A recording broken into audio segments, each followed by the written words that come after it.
5월 초 연휴를 앞두고 직장인들 사이에서 임시공휴일 지정을 기대하는 사람들이 늘고 있습니다. 5월 2일 금요일이 임시공휴일로 지정되면 최장 6일의 황금 연휴를 즐길 수 있기 때문입니다. 5월은 어린이날과 부처님 오신 날이 5월 5일 월요일에 겹쳐 주말과 대체 공휴일인 5월 6일까지 총 4일을 쉬게 됩니다. 여기에 5월 1일은 근로자의 날로 공무원과 교사를 제외하고 일반 직장인들은 유급 휴일을 받을 수 있습니다. 따라서 중간에 껴있는 금요일인 2일이 임시공휴일로 지정된다면 총 6일간의 황금 연휴가 완성되게 됩니다. 이에 사회관계망 서비스와 온라인 커뮤니티에는 정부에서 5월 2일을 임시공휴일로 지정해주길 바라는 청원이 많습니다. 임시공휴일은 대통령령 제2만 4828호 관공서의 공휴일에 관한 규정에 따라 정부가 국무회의를 거쳐 임의로 지정할 수 있습니다. 임시공휴일로 지정되면 관공서는 법적 효력을 받아 의무적으로 휴무하지만 일반 직장인의 경우는 그렇지 않습니다. 일반 직장인은 근로기준법에 따라 공휴일을 부여받기 때문입니다. 그러나 취업규칙이나 노사간 합의, 회사 결정으로 많은 기업들이 정부가 지정한 임시공휴일에 휴무를 하기도 합니다. 5월 2일을 임시공휴일로 해달라는 청원이 많으면 정부에서도 이를 감안해 결정할 가능성이 높습니다. 올 초에도 정부는 설 연휴를 2주 앞두고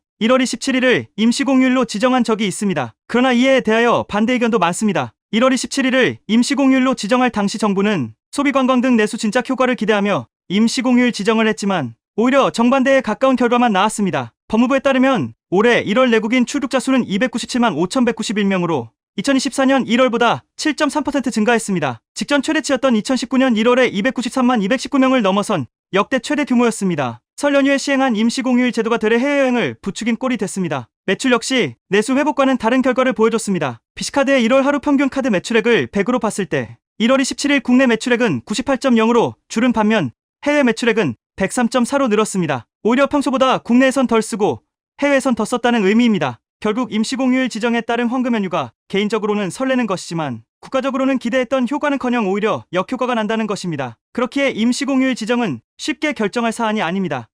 그렇다면 5월 이후에는 연휴가 언제 있을까요? 6월 6일 현충일과 8월 15일 광복절이 금요일로 주말까지 3일을 쉽니다. 10월에는 7일 연속으로 쉴 수 있습니다. 10월 3일 금요일 개천절을 시작으로 주말, 추석, 대체 공휴일, 9일 목요일 한글날까지 7일간의 연휴가 있습니다. 이때 만약 10월 10일 금요일에 연철과를 사용한다면 주말 이틀을 더해 최장 10일간의 황금 연휴가 가능합니다. 이후에는 공휴일이 없고 12월 25일 목요일 성탄절에 쉽니다.